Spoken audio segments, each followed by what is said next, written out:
चलो चलो शुरू करते हैं। तो अगली थ्योरम ये है नॉन सिंगुलर लीनियर ट्रांसफॉर्मेशन, जो बताया था एक दिन, लीनियर और नॉन सिंगुलर लीनियर ट्रांसफॉर्मेशन। तो कल जो थ्योरम बताया था उसके वाली अगली थ्योरम ये है कि लेट थ्योरम, लेट इसका स्टेटमेंट है, statement let u and v be, u and v be vector space over field F, v vector space over field F, vector space है over field F with dimension of u is equal to dimension of v is equal to n, dimension of u और dimension of v is equal to n, then a linear trans with field F, with over field F with WITH, with dimension of u is equal to dimension of v is equal to n, ठीक है।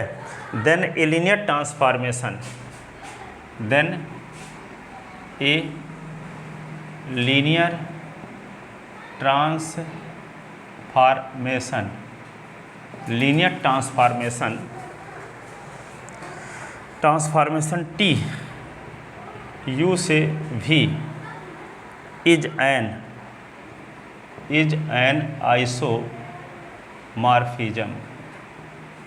Isomorphism if and only if T is non-singular, if and only if T is non-singular, ठीक है। तो U F और V F field F पर दो vector space हैं और U और V दोनों की डायमेंशन n है। तो डायमेंशन n होने का मतलब समझते हैं हो कि V के बेसिस में एलिमेंट की संख्या को उस वेक्टर स्पेस की डायमेंशन कहते हैं, ठीक है। तो U का जो बेसिस होगा, मान लो समझ लो U का बेसिस मान लो S है, S is equal to α1 α2 dash dash α n, और S डैश V का बेसिस है, तो ये T α1 T α2 और डैश डैश T αn। तो यहाँ पे इसमें भी एलिमेंट की संख्या n है, तो dimension of U is equal to क्या हो गया n, इसमें भी एलिमेंट की संख्या n है, तो dimension of v is equal to भी n हो गया। तो किसी भी वेक्टर स्पेस के बेसिस में जितने एलिमेंट होते हैं, एलिमेंट की संख्या को ही उस वेक्टर स्पेस की डायमेंशन कहते हैं, उस वेक्टर स्पेस की डायमेंशन, ठीक है। तो यहाँ पे u और v दोनों का डायमेंशन n है, इसका मतलब u के बेसिस में भी एलिमेंट की संख्या n रहा होगा और v के बेसिस में एलिमेंट की संख्या n रही होगी, ठीक है। तो अब कहता है कि यदि एक लीनियर ट्रांसफॉर्मेशन जो u से v में परिभाषित है वह आइसोमॉर्फिज्म होगा। कब? आइसोमॉर्फिज्म तभी होगा जब T non singular linear transformation हो। लीनियर ट्रांसफॉर्मेशन T तो है, लेकिन यही लीनियर ट्रांसफॉर्मेशन आइसोमॉर्फिज्म तब होगा जब T नॉन सिंगुलर हो। तो एक बार हम T को आइसोमॉर्फिज्म लेकर चलेंगे तो सिद्ध करेंगे T इज नॉन सिंगुलर, और एक बार T को नॉन सिंगुलर मानकर चलेंगे तो T को सिद्ध करेंगे कि आइसोमॉर्फिज्म है, ठीक है। तो नेसेसरी एंड सफिशिएंट कंडीशन, ठीक है। तो क्या करेंगे, नेसेसरी कंडीशन देखो, नेसेसरी कंडीशन, नेसेसरी कंडीशन। तो नेसेसरी कंडीशन में देखो थोड़ा सा देख लेते हैं दिखता है कि नहीं, कभी कभी दिखता भी नहीं है, फालतू घंटा भर पढ़ा देते हैं, पता चला कुछ आया ही नहीं। आ रहा है necessary condition,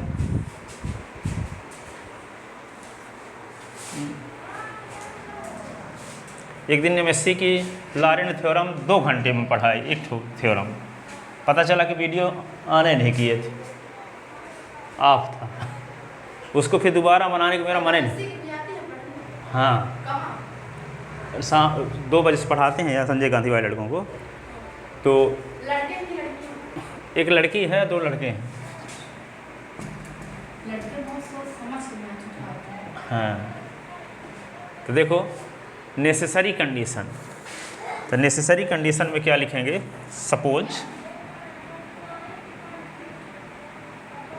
T is an isomorphism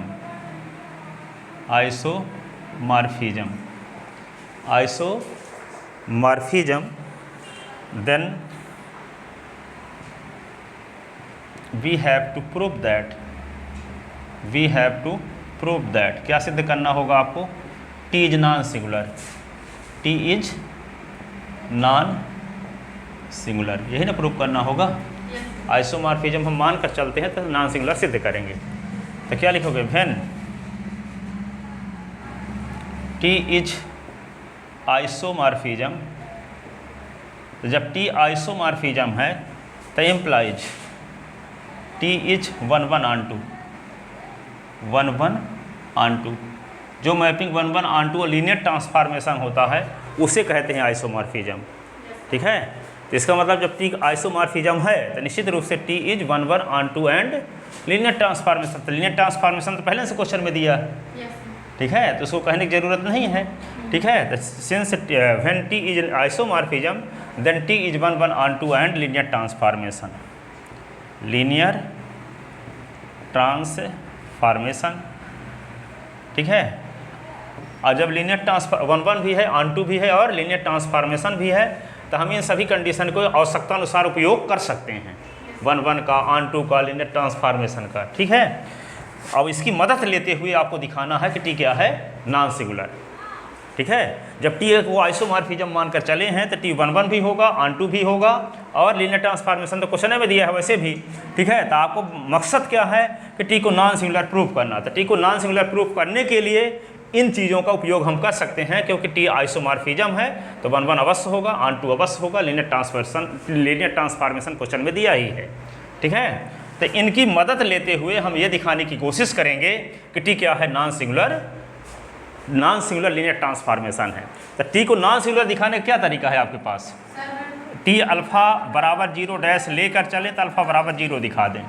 ठीक है, तो T अल्फ़ा बराबर 0 लेकर चलेंगे तो अल्फ़ा बराबर 0 दिखाने के लिए करेंगे क्या, आपको ये जानते हो कि जब U से V में T लीनियर ट्रांसफॉर्मेशन है तो T 0 बराबर 0 भी होता है। तो इक्वेशन ये हो गया फर्स्ट, इक्वेशन हो गया सेकंड। तो फर्स्ट और सेकंड से क्या मिल गया, T अल्फ़ा बराबर T 0। ठीक है, तो अल्फ़ा बराबर 0 क्यों, क्योंकि T इज 1:1 तो सिद्ध तो हो गया कि T अल्फ़ा बराबर 0 लेकर चले तो अल्फ़ा बराबर 0 सिद्ध कर दिए। It means T is non singular. पहले क्या T को नॉन सिंगुलर प्रूव करने के लिए T अल्फ़ा बराबर 0 के लिए अल्फ़ा बराबर 0 से सिद्ध करना आपका गोल है।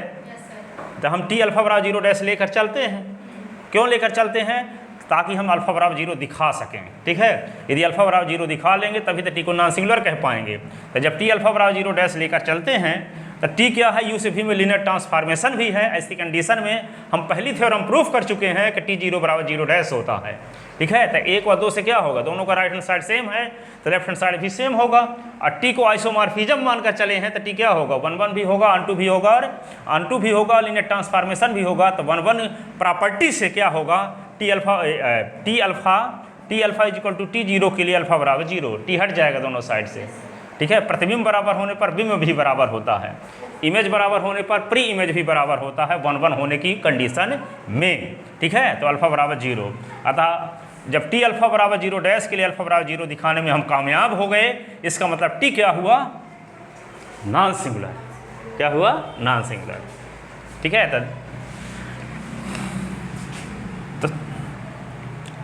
To proof T is non singular we have to show that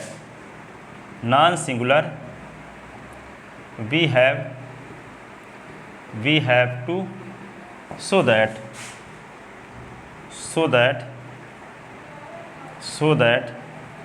for T alpha is equal to 0 we get T alpha बराबर 0 implies alpha is equal to 0। यही ना दिखाना होगा, आपका मकसद है। ठीक है, तो क्या लिखोगे,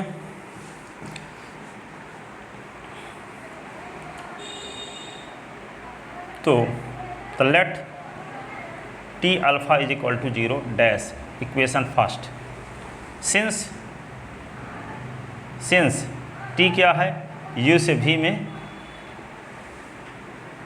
इज ए लीनियर ट्रांसफॉर्मेशन,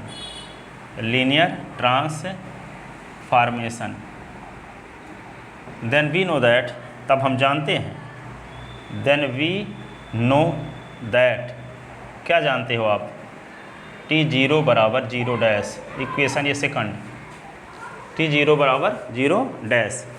तो from equation first and second, from first and second, इधर लिखे देते हैं, हो सकता नीचे आता ना हो, तो from first and second we get, समीकरण 1 व 2 से हम पाते हैं, क्या पाते हैं कि T अल्फ़ा बराबर T0, ऐसे ना, T अल्फ़ा, दोनों का राइट हैंड साइड सेम है तो लेफ्ट हैंड साइड भी क्या होगा, सेम। अब यहाँ पे alpha is equal to 0, reason क्या लिखोगे, T U से V में आइसोमॉर्फिज्म, ठीक है, तो इम्प्लाइज T U से V में इज 1 1, ठीक है, इसलिए अल्फ़ा बराबर 0। तो since for T alpha is equal to 0 dash we get alpha is equal to 0, it means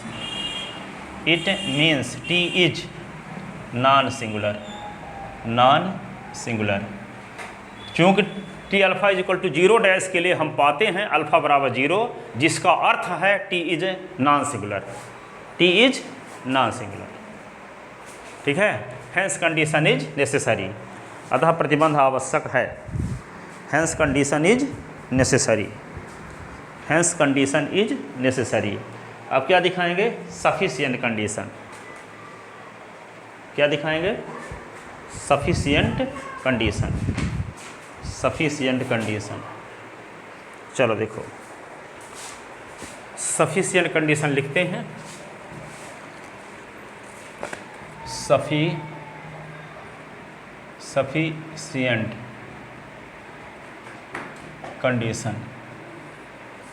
sufficient condition, पर्याप्त प्रतिबंध। अब क्या लेकर चलेंगे हम, टी को नॉन सिंगुलर मानकर चलेंगे और दिखाएंगे टी को आइसोमॉर्फिज्म, ठीक है ना। तो लेट टी यू से भी is non singular, then we have to show that क्या प्रूव करना है, T is isomorphism from vector space U to vector space V,